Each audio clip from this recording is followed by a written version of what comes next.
Assalamualaikum warahmatullahi wabarakatuh.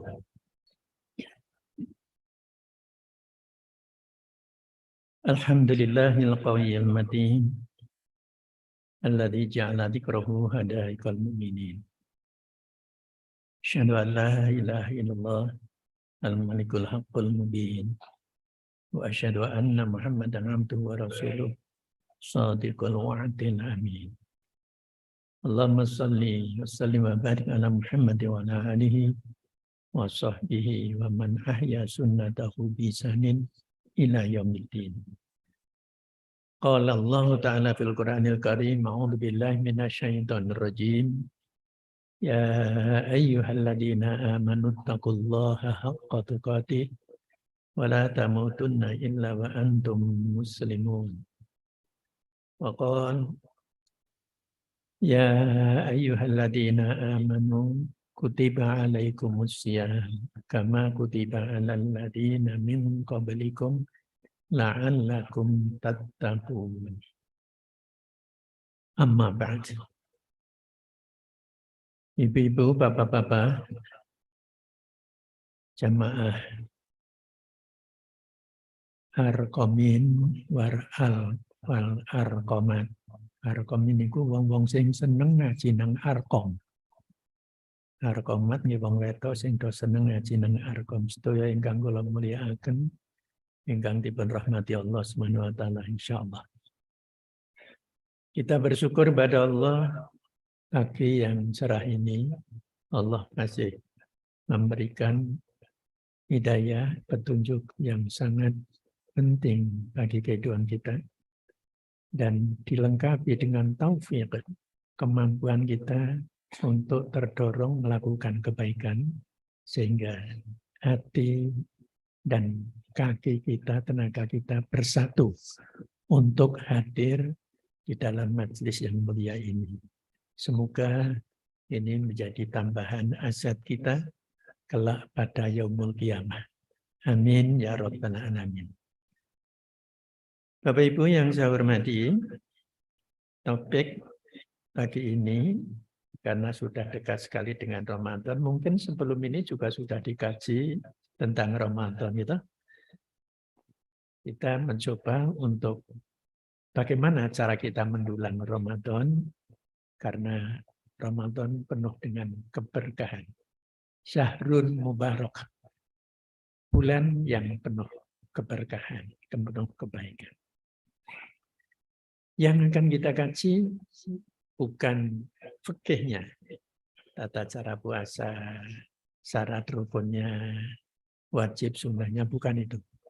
Namun kita ingin mempelajari bersama-sama tentang spesifikasinya ibadah Ramadan, nilai-nilai yang ada di bulan Ramadan, dan termasuk hikmah Allah menjadikan bulan Ramadan dan apa yang ada di dalamnya. Insya Allah meskipun dalam skala yang sangat minim sesuai dengan kemampuan saya, akan saya sampaikan. Bapak Ibu yang saya hormati, tentu landasan yang kita gunakan adalah surah Al-Baqarah 183, yang ayat ini selama Ramadan pasti dibaca oleh para ustaz, para imam ketika di masjid, baik untuk taklim maupun untuk bacaan-bacaan yang lain. Jumatan apalagi. Sehingga anak-anak kecil pun hafal. Ya ayyuhalladzina amanu kutiba alaikumussyiyam. Sehingga ketika khotib atau ustadz sudah berdiri membaca surat ini, belum membaca saja surat sudah ditebak. Iki paling-paling mengko mesti kutiba maning. Karena apali anak-anak tentang kutiba alaikumussyiyam. Oleh karena itu, Bapak Ibu yang saya hormati, hari kita pelajari bersama tentang spesifikasi Ramadan. Mungkin pernah saya sampaikan beberapa tahun yang lalu, mengingat kembali saja. bahwa saum Ramadan itu ibadah yang paling panjang. Ibadah mahdoh yang paling panjang. Sholat berapa menit, kita bisa hitung waktunya. Haji, kalau terus-terusan sampai di sana langsung umroh, haji selesai, 7 hari selesai. Yang menyebabkan sampai 40 hari ibadah haji itu antri pesawatnya, bukan lamanya ibadah. Ya. Karena haji kan mulai tanggal 8 sampai 13 ritualnya. Maka tidak lama sebenarnya. Namun karena antrian pesawat hingga para jamaah haji sampai sekarang masih belum bisa dikurangi waktunya karena jumlah Indonesia memang jamaahnya paling banyak sedunia. Ibadah-ibadah yang lain sangat pendek waktunya. Tapi untuk ibadah saum Ramadan ini tidak boleh dinyang. Kudu sesasi betetet, nganggo betetet niku. Penuh tidak boleh. Kalau ada yang hutang harus dilironi, harus diganti. Rasul menegaskan sumu li ru'yatihi waftiru li ru'yati. Kalian mulai puasa, mulai saum ketika Anda melihat bulan masuk 1 Ramadan dan selesai ketika sudah terlihat bulan masuk 1 Syawal. 1 bulan yang mungkin 29, mungkin 30 hari. Bapak Ibu nun sewu, jangan kaget. Kalau tahun ini mulainya bareng insya Allah, Kamis Pon, bareng, tak ada perbedaan. Tapi untuk hari rayanya ada perbedaan. Muhammadiyah berdasarkan hisab hakiki wujudul hilal itu 29 hari saum Ramadan tahun ini. Keyakinan Muhammadiyah berdasarkan ilmu hisab wujudul hilal ini, ketika bulan sudah naik ke ufuk, di atas ufuk 1 derajat saja, itu artinya sudah harus berganti hari. Harus masuk hari berikutnya. Oleh karena itu, meskipun belum bisa diruqyah, itu sudah menjadi keyakinan kita bahwa hari sudah berganti. Kenapa kita percaya kepada hisab untuk ibadah sholat? Waktu sholat, tanggal sekian, jam sekian, asar, maghrib, isya. Kita percaya, kita bahkan setiap penanggalan sudah membuat jadwal waktu sholat. Kita percaya, kita laksanakan. Tapi tentang saum Ramadan bodoh itu mesti apa dia percaya. Ya monggo itu kita hormati. Kita berpegang kepada hisab hakiki wujudul hilal. Maka ada perbedaan. Oleh karenanya sekali lagi intinya bahwa ibadah Ramadan ini, saum Ramadan ini adalah ibadah yang terpanjang, terus-menerus. Kalau ada kekurangan wajib diganti, tidak bisa ditawar. 1 itu spesifikasinya. Yang kedua, saum adalah ibadah yang sangat rahasia. Rahasia sekali. Tidak ada seorang yang mengetahui bahwa orang lain sedang berpuasa. Tidak ada yang mengetahui. Karena tidak perlu kita ngomong saya sedang puasa kecuali dalam keadaan tertentu.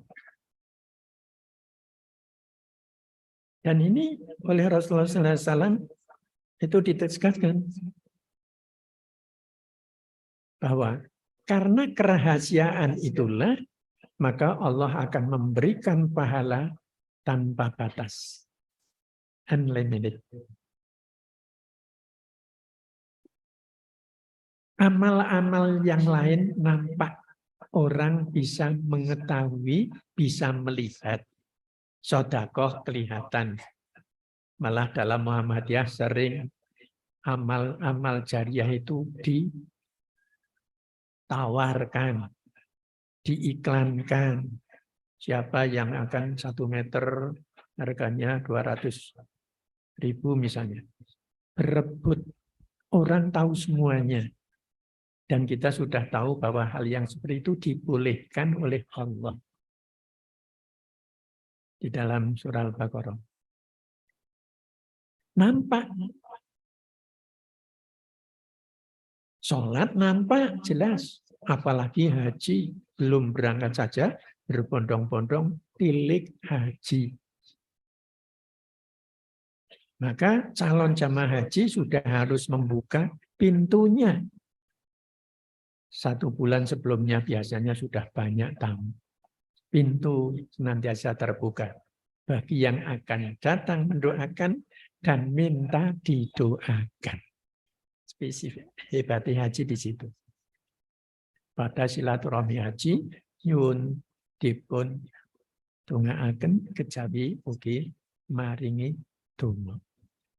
Nampak. Tapi saum ini rahasia sekali, tidak ada yang tahu. Saya puasa atau tidak ada yang tahu. Pak Ridwan beliau mesti puasa, padahal sedang tidak puasa, bisa saja. Maka Allah katakan dengan tegas, wa ana as-saumuli wa ana ajzibi. Saum itu untukku. Artinya yang tahu hanya Allah saja. Wa ana ajzibi. Dan akulah yang akan menentukan pahalanya. Sekali lagi, pahala saum tak terbatas sekehendak Allah Subhanahu wa Ta'ala. Yang kedua. Yang ketiga, saum adalah ibadah yang syarat dengan tantangan. Selama ibadah saum Ramadan, mulai fajar sampai terbenam matahari, maka ada aktivitas yang biasa kita lakukan di selain Ramadan, selain puasa, kita tinggalkan semuanya. Makan, minum, senang-senang dengan suami atau istri, kita tinggalkan. Karena Allah SWT. Oleh karena itu, ditegaskan bahwa saum ini ibadah yang total. Yang puasa tidak hanya perutnya saja tidak kemasukan makan, namun yang kita kendalikan al-imsak. Inti saum kan al-imsak. Pengendalian diri dari apa? Ammanahallahu anhu. Dari segala yang dilarang oleh Allah. Maka saum ini membawa sekujur tubuh ini non sewu untuk ikut berpuasa juga. Mata kita ajak berpuasa dari melihat yang tidak menghasilkan pahala. Apa boten niku? Apa to? Ngejak poso mripat niku abot. Wong mripat niku senengane melek. Senenge weruh sing apik-apik kok. Tapi bapak-bapak pun tuan apa nek para wong ayu pripun, Pak? Mesti tasih subhanallah karo geleng-geleng apa?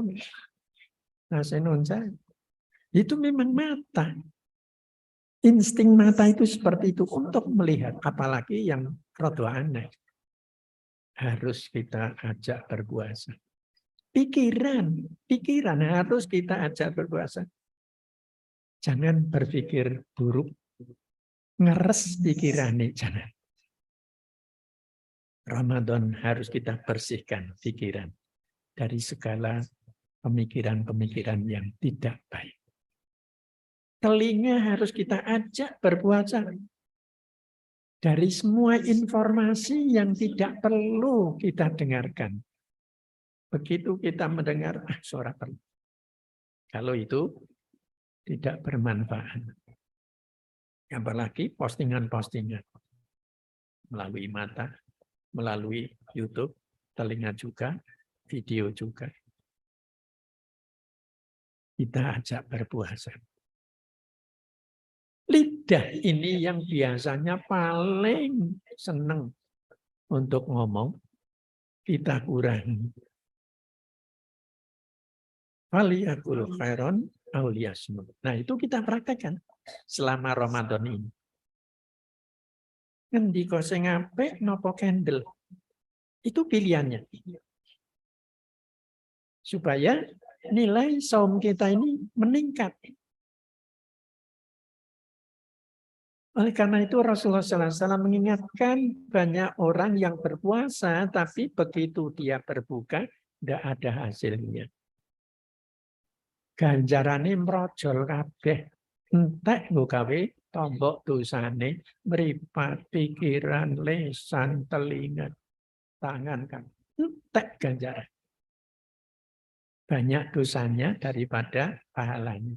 Itu kan bangkrut namanya. Oleh karena itu, monggo kita latih.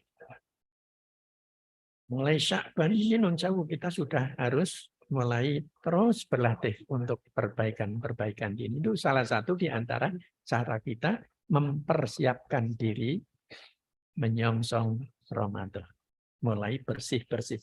Bukan hanya tempat masjid, rumah kita, pekarangan kita, namun pikiran kita, hati kita juga mulai dibersihkan. Supaya masuk Ramadan, kita sudah fokus untuk mencari martotina. Itu yang dimaksud. Maka sekali lagi, saum yang sesungguhnya adalah al-imsak amma nahallahu anhu. Mengendalikan diri, berhenti dari semua yang dilarang oleh Allah Subhanahu wa taala. Subhanallah. Cukup berat. Kalau hanya sekedar tidak makan dan tidak minum, anak kecil saja, sekarang sudah bisa. Banyak anak cucu kita yang non-jauh, masih TK sudah betah puasa dari pagi sampai malam, betah betul-betul.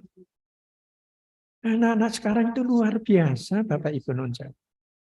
Berbeda dengan zaman dulu ketika saya kecil non-jauh. Anak-anak umur 50 tahun, oke sing ora do poso. Tenan.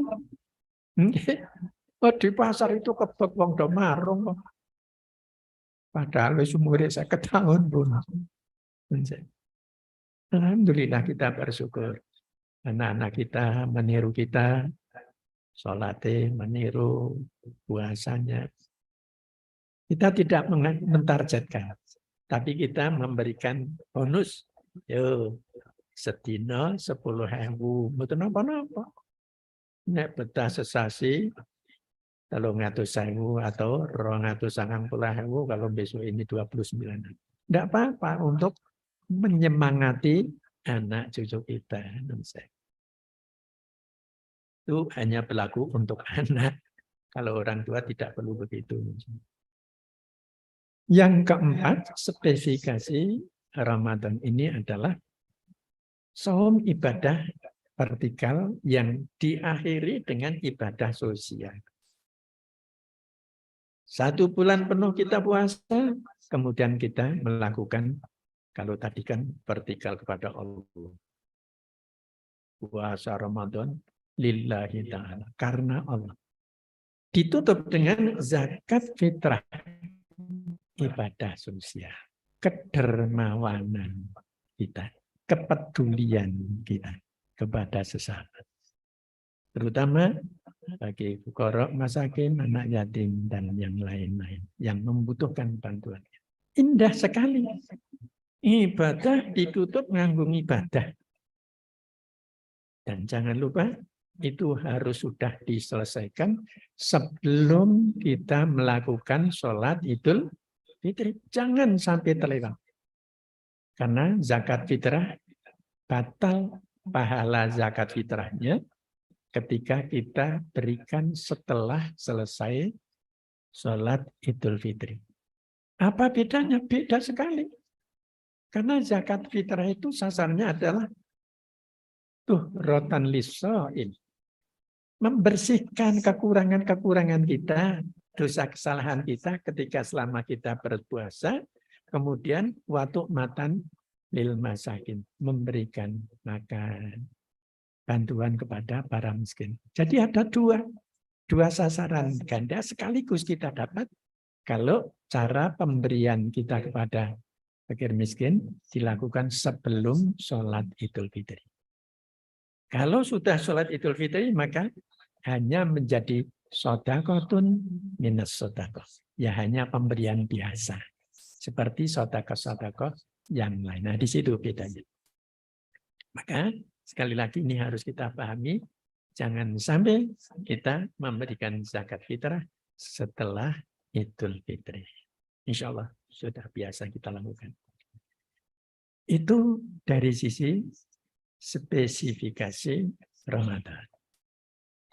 Mari kita lihat Ramadan dan nilai-nilai sosial yang ada di dalamnya. Bapak Ibu yang saya hormati, yang pertama di dalam saum Ramadan ini ada nilai tahdib. Tahdib itu apa namanya? Mendidik kita, mengarahkan kita orang-orang beriman ini untuk mencapai ketakwaan. Sebagaimana yang Allah sebutkan di surah Al-Baqarah 183 yang tadi saya bacakan. La'allakum tahtadun. Ketakwaan yang mencakup 3 dimensi. Yaitu ada nilai keimanannya, ada nilai keislamannya, dan ada nilai keihsanannya. Ada kesalahan di situ. Hudal lil muttaqin. Gambaran takwa yang paling sederhana Allah sudah sebutkan Al-Baqarah ayat 3. Al-Quran ini adalah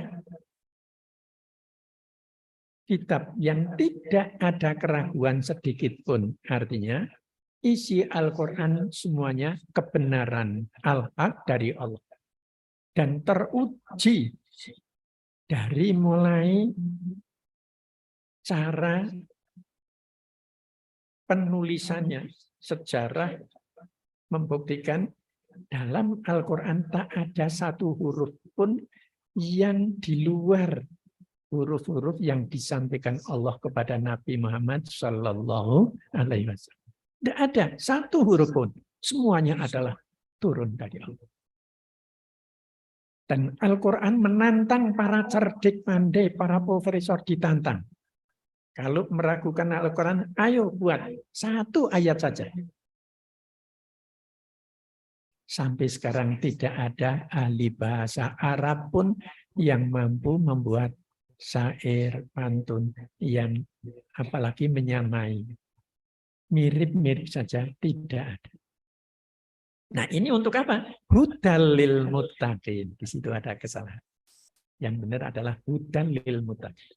Sebagai petunjuk bagi orang-orang yang bertakwa. Nah kemudian digambarkan bagaimana sosok muttaqin ini? Alladzina yu'minuna bil ghaib. Muttaqin adalah orang-orang yang sudah punya keyakinan terhadap semua perkara gaib. Allah, para malaikat, surga, neraka, hari kebangkitan internasional, perhitungan, semuanya itu yang sekarang ini belum ada gambarannya. Besok akan jadi kenyataan. Bagi orang-orang yang mau berpikir, Allah memerintahkan. Allah menunjukkan bukti kebenaran adanya Allah ini melalui produk ciptaannya yang sangat agung, alam semesta. Betapa teraturnya alam ini. bergerak. Betapa teraturnya pergantian hari, musim, angin, semuanya Allah atur.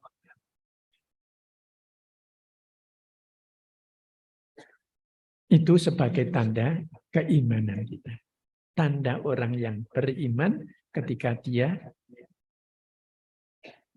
mempercayai semua yang Allah bentangkan di alam semesta ini.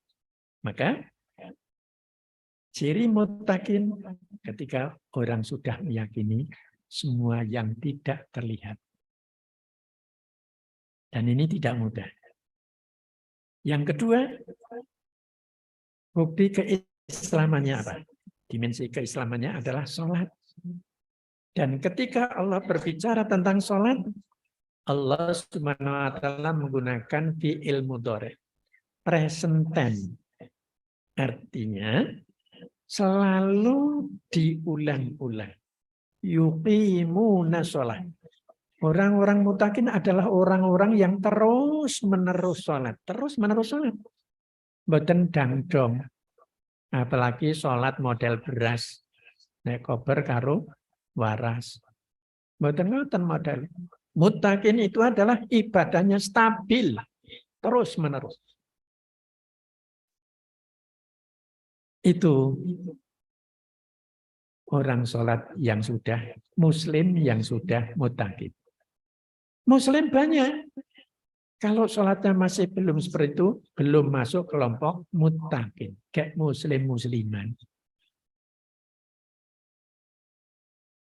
Nah yang ketiga, keisanannya. Wa mimma razaqnahum yunfiqun. Punya kepedulian, kedermawanan. Dan ini terbangun karena keyakinannya kepada Allah Subhanahu wa taala akan pahala yang Allah berikan kelak pada yaumul qiyamah. Maka orang-orang muttaqin banyak yang memburu hal-hal yang ghaibin. Hal-hal yang dijanjikan oleh Allah. Ciri orang yang cinta akhirat ketika ia sudah lebih mencintai pahala akhirat daripada pahala dunia. Malam hari bangun untuk memburu pahala.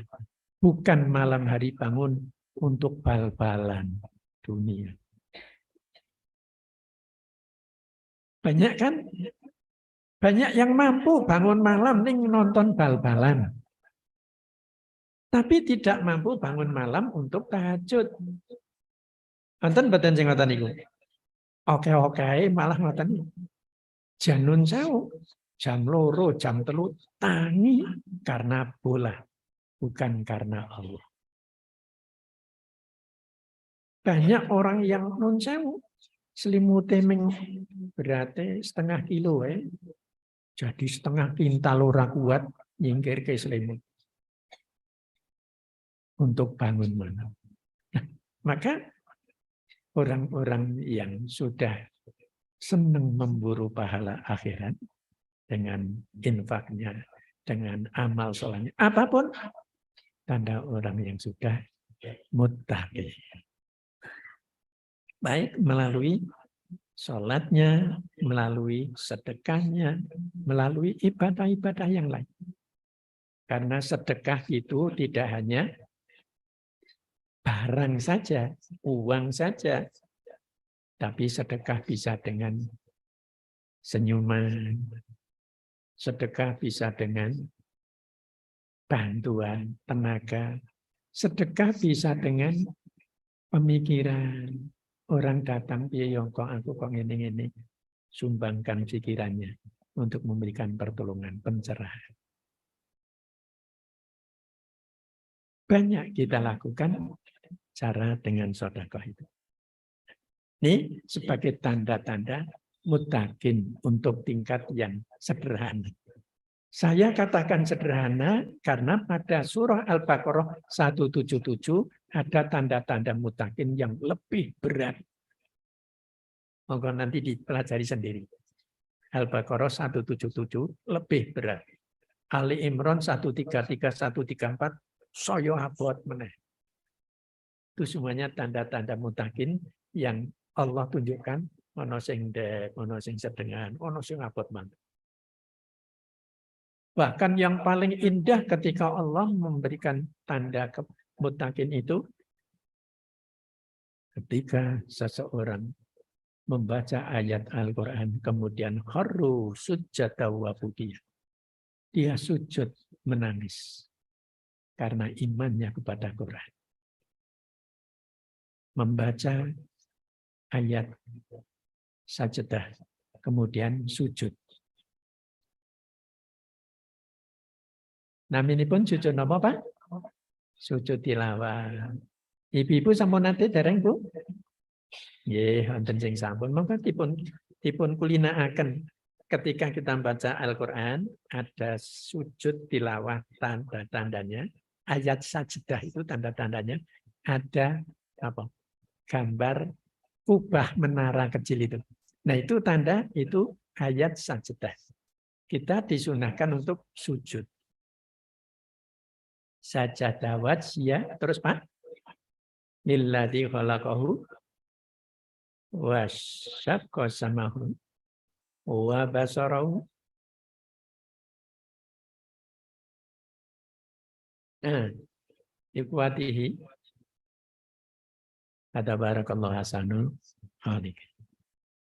Itu bacaan sujud itu. Mawi subhanallah walhamdulillah wala ilaha illallah wallahu akbar. Sakit. Yang penting menjauh. Sujudnya itu. Bacaan tasbih bisa. Itu cara kita mengagungkan firman Allah SWT. Itu nilai tahrib namanya. Dengan saum maka akan dibentuk saum itu kepada ketakwaan yang mengandung nilai keimanan, mengandung nilai keislaman dan keihsanan. Yang kedua,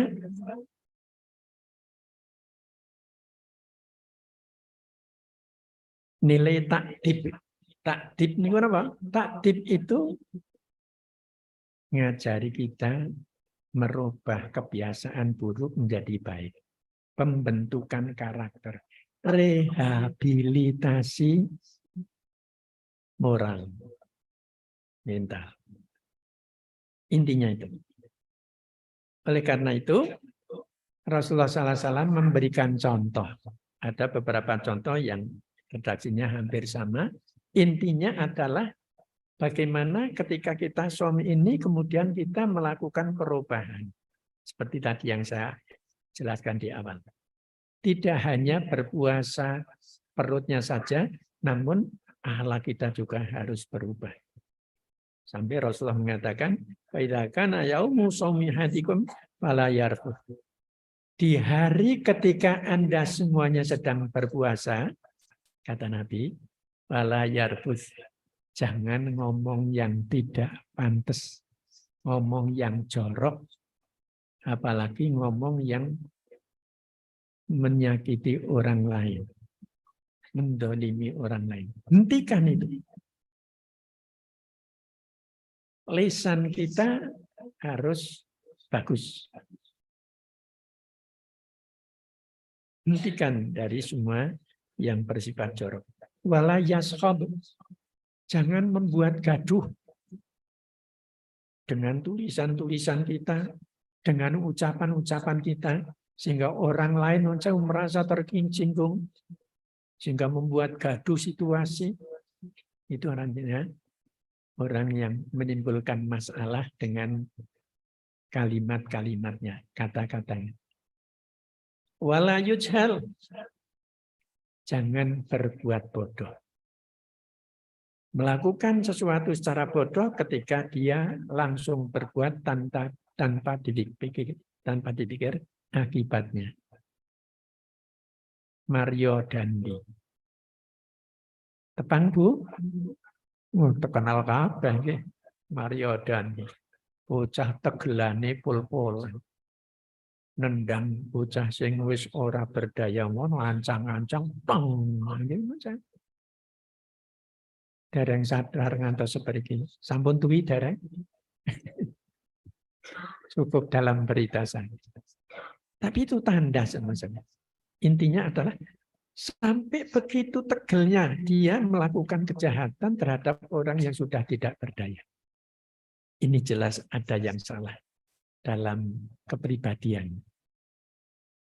Dan itu bisa dari siapa? Bisa dari non jauh. Orang tua yang kurang mendidik, lingkungan yang membesarkannya. Dan mungkin bacaan-bacaan, film kekerasan yang senang ditonton. Dari beberapa sudut bisa membentuk karakter yang buruk. Nah, Ramadan ini harus kita perbaiki. Biasanya gelendengi prai. Yo priki yo kabare, wis ngerti kabare kaya mbekayu ngene. Prai. Ya. Stop ngaten niku carane. Pokoknya ketika ada orang memancing kita untuk berbicara yang mengandung dosa, stop prai. Terus kibar foto jadi.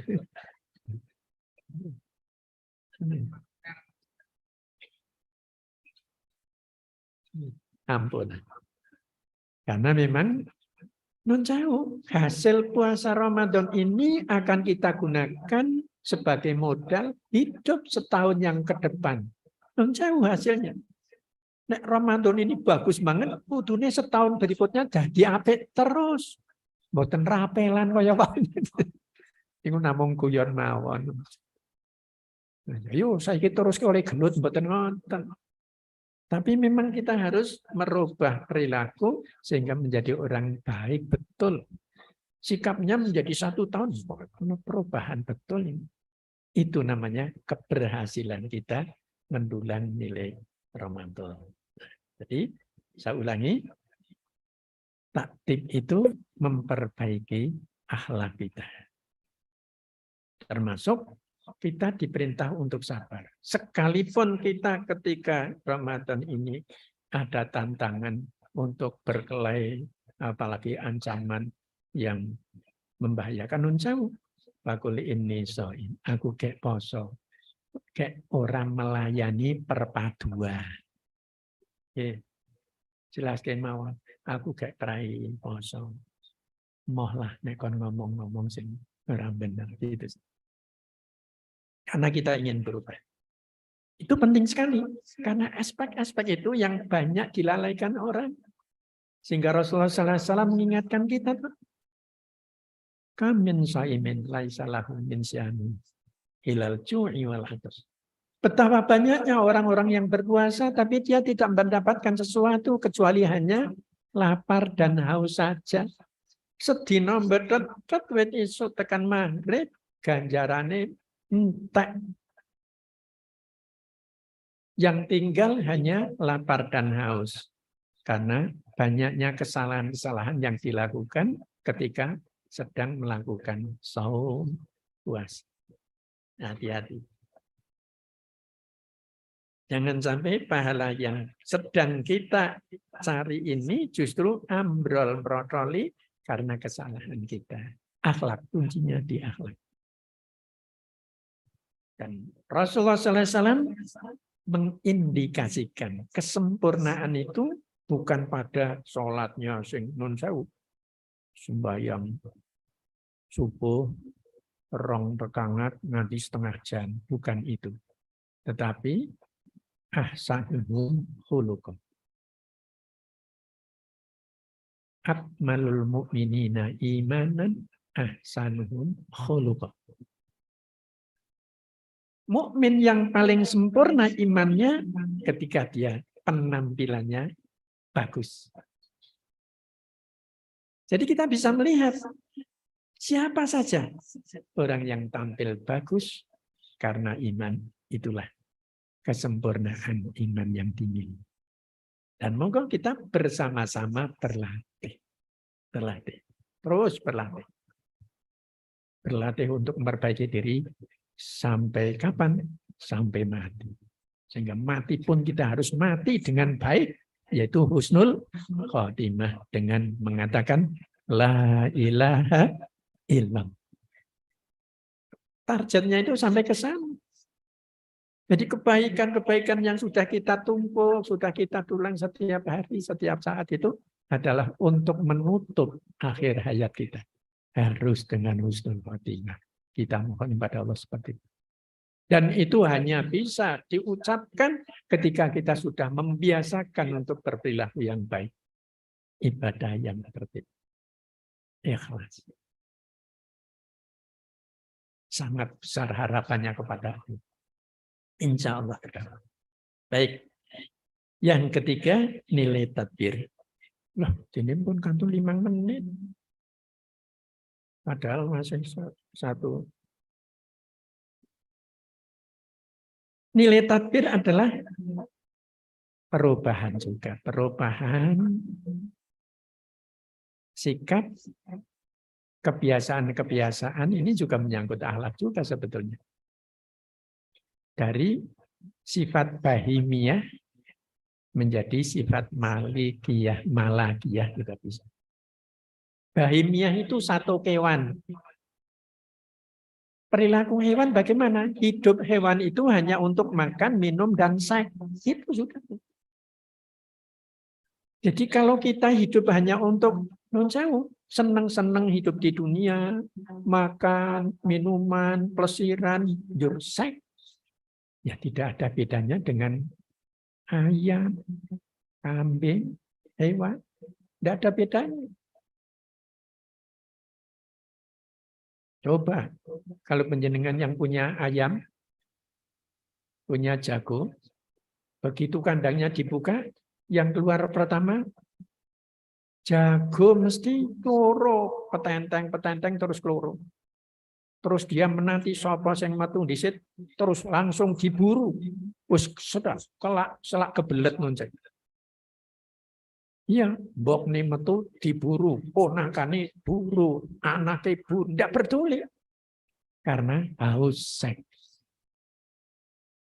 Iya. Jadi kalau manusia hidup hanya untuk makan, minum, dan seks, sama dengan nilainya ayam. Dan itu kehidupan orang-orang kafir yang Allah sebutkan di dalam surah Muhammad ayat 12, surah 47. Allah akan memasukkan orang-orang yang beriman dan beramal soleh ke surga yang mengalir sungai-sungai di bawahnya. Sedangkan orang-orang yang kafir, mereka hidup di dunianya bersenang-senang. Makan, minum. Itu tujuannya. Jadi Nun Sewu ini gambaran yang tajam sekali, keras, jelekit janjane. Orang tidak beriman kepada Allah dipadake kewan. Sebab apa? Kesamaan karakter. Mangan, ngombe, seks. Kalau orang hanya itu ya sama dengan hewan. Dan neraka tempat kembalinya. Naudzubillahi min dzalik. Nilai-nilai itulah yang terkandung di dalam saum Ramadan. Sekarang yang ketiga, hikmah saum. Apa saja hikmah saum? Ibadah saum ditujukan kepada kaum muslimin untuk menambah iman dari iman yang sudah kita miliki. Kita sudah iman. Dengan saum ini kita akan lebih ditambah lagi imannya. Jadi menambah iman yang sudah ada. Untuk menjadi takwa yang sebenar-benarnya. Dalam surah Al-Fat ayat 4, surah ke-48, "Walladzi anzala sakinata fi qulubil mu'minin liyazdadu imanan ma'a imanihim." Allah yang telah menurunkan atau telah memberikan sakinah, ketentraman kepada orang-orang yang beriman. Di Bapak Ibu, kaum mukminin, semoga termasuk kita semuanya beriman pada Allah. Ketika Allah tambah imannya, maka hati kita menjadi sukun, jenjem, tentrem. Jadi ketenangan hidup, kebahagiaan karena jenjem tentrem itu tadi, itu nilai tambah dari iman yang sudah kita miliki. Maka di ayat yang lain disebutkan fala khaufun 'alaihim wala hum yahzanun. Tak ada rasa ketakutan. Orang-orang mukmin itu tidak pernah punya takut dalam kehidupan ini. Tidak takut miskin. Wong rezeki wis dipastikan dening Allah. Tidak takut kita miskin. Tidak takut kesusahan. Artinya ketika kita menghadapi kesusahan, kita bahkan bertambah yakin bahwa musibah yang Allah berikan kepada kita harapkan dan kita yakini ada hikmahnya dan Allah akan memberikan kebaikan melalui musibah ini. Ada nilai kebijakan, ada nilai tambah pahala. Mukmin harus sampai meyakini seperti itu. Bukan hanya meratap, menangis karena kesedihan, tapi seorang mukmin ketika ada musibah, dia yakin ada kebijakan Allah. Itu lebih baik. Dan ada pahala dengan musibah itu. Rahmat dan keselamatan. Allah sampaikan pada orang-orang yang menerima musibah, tapi sabar menerimanya. Yang kedua, membersihkan semua dosa yang telah lalu. Dalam hadis disebutkan, ghufira lahu ma taqaddama min dambi. Diampunkan semua dosa-dosa yang telah lalu. Sebagian ulama berpendapat dosa-dosa yang kecil, artinya bukan dosa yang besar-besar seperti membunuh orang, berzina, itu belum terhapus sebelum ada taubatan nasuha. Jadi dosa-dosa kecil dengan som ini, maka Allah hapus semuanya. Bukan dihapus, tapi dipending, ditutup. Wa yukaffiru anhum sayyi'atihim. Allah tutup semua keburukan-keburukan mereka. Dan besok semua dosa yang pernah kita lakukan akan dipertontonkan kembali. Loh, Tuhan, dosamu gila. Semuanya saya lihat. Semuanya penjenengan kebaikan sekecil apapun dan kejahatan sekecil apapun akan kita lihat semuanya. Wa may ya'mal mithqala dzarratin khairan yarah. Wa may ya'mal mithqala dzarratin syarran yarah. Jadi sekali lagi bukan dihapus sebab masih bisa dilihat, hanya ditutup. Dan harap dibuang dulu hasilmu urip nang alam dunia. Lehmu glendengi, lehmu sedekah, semuanya diperlihatkan. Mari kita bersama-sama memperbaiki diri. Yang ketiga, beramal soleh di bulan Ramadan, pahalanya dilipat gandakan. Sampai tadi tak terbatas, unlimited. Cara bocah saiki. Milu-milu moncer.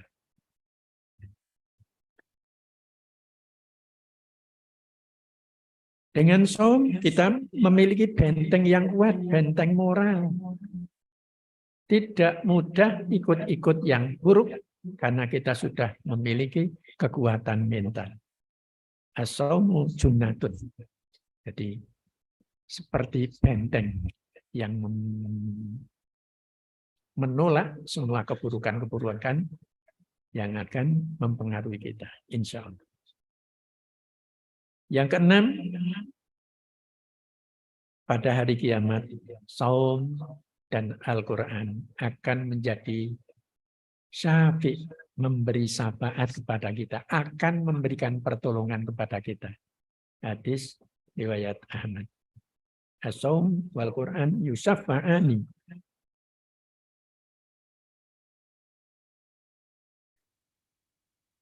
Yaumal qiyamah, ada kesalahan bukan?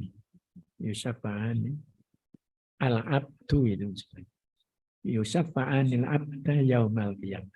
akan Quran yang dibaca dan saum yang kita lakukan akan keduanya memberikan syafaat kepada seseorang pada hari kiamat, menolong kita. Bahkan di dalam hadis yang lain, begitu kita masuk kubur, kalau orang kulino maca Quran, baca saja, apalagi mendalami kemudian mengamalkannya, baca saja. Besok akan ditemani seseorang yang akan membelanya ketika ada pertanyaan mungkar dan nakir. Di alam kubur saja, kebiasaan baca Quran sudah memberikan pertolongan kepada kita. Apalagi besok pada yaumul qiyamah. Itu hadis sahih. Nah, yang terakhir, banyak masih sebetulnya. Saya ambil 7 saja.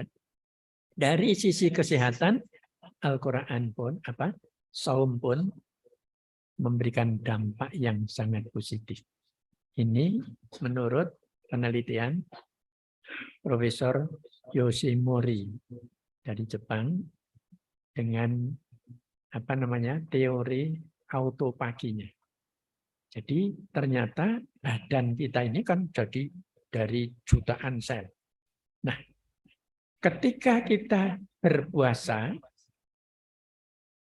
lapar kan, sel-sel yang hampir mati menjadi mati. Jadi setiap hari ketika kita puasa, banyak sel-sel yang memang sudah mangsane out, mati, ya mati.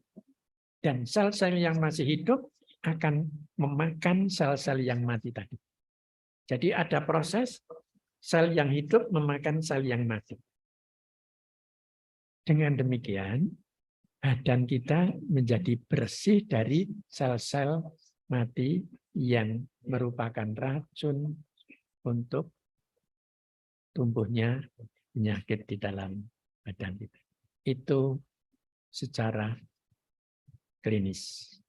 Dan pada Ahad tanggal berapa, Dr. Muzairi kan sudah pernah menyampaikan tinjauan saum dari sisi kesehatan.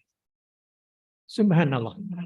Jadi Allah memberikan ibadah-ibadah ritual itu tetap ada kaitannya dengan kesehatan, dengan akhlak.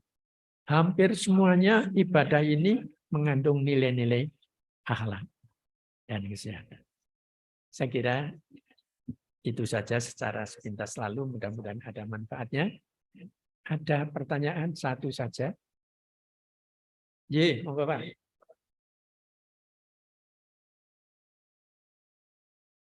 Waalaikumsalam warahmatullahi wabarakatuh.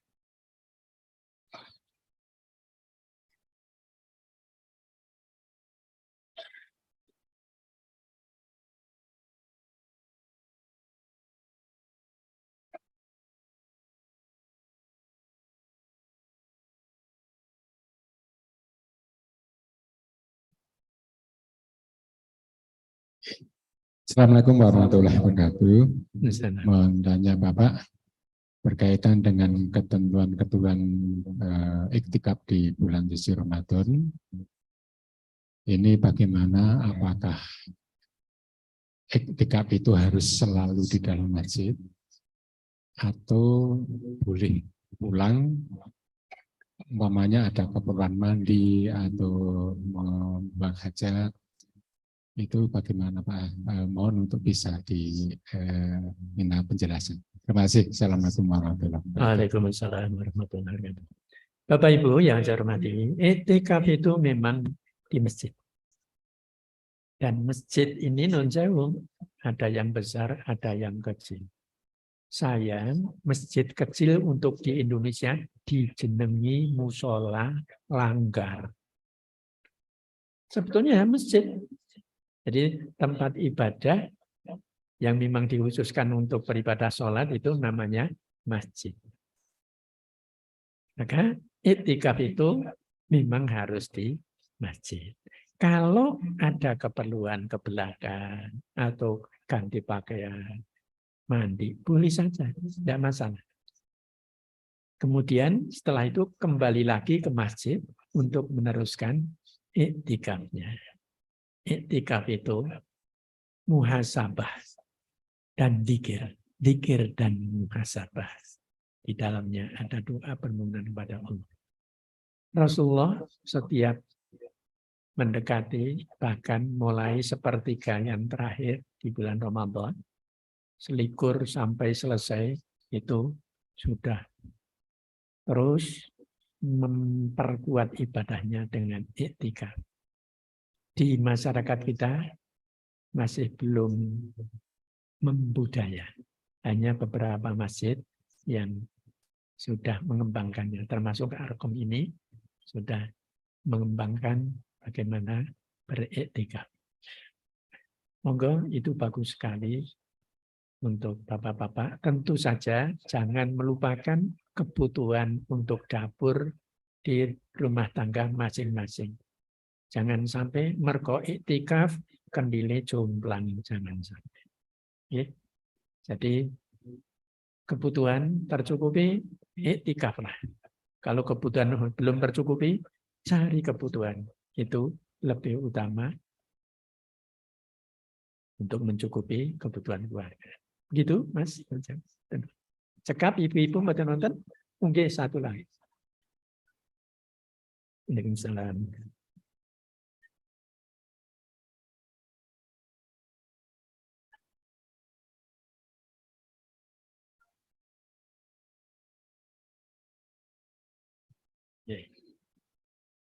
Contohnya surah Al-Alaq. Wasjud wa qtarib, langsung pendirian. Makanya kalau baca Al-Quran itu usahakan menghadap kiblat. Jadi begitu membaca ayat sajdah, maka kita langsung sujud. Seperti contoh ini, wasjud wa qtarib, Qur'annya diletakkan di tempat yang tinggi non sewu, kemudian kita sujud.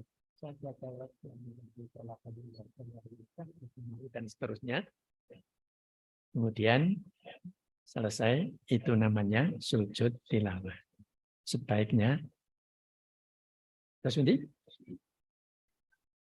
tanpa salam, enggak ada tuntunannya salam. Tidak seperti kalau kita sujud dalam sholat. Cekap ya. Saya kira itu mudah-mudahan ada manfaatnya. Mohon maaf selama kami bersama-sama Bapak Ibu dalam pengajian dan dalam peluang-peluang yang lain. Kalau ada khilafnya dimaafkan. Sama saling memaafkan adalah bagus untuk memasuki Ramadan tahun ini. Nasrun minallah wa fatun qarib, anallahi tawakkaltu wa ilahi unib. Assalamualaikum warahmatullahi wabarakatuh.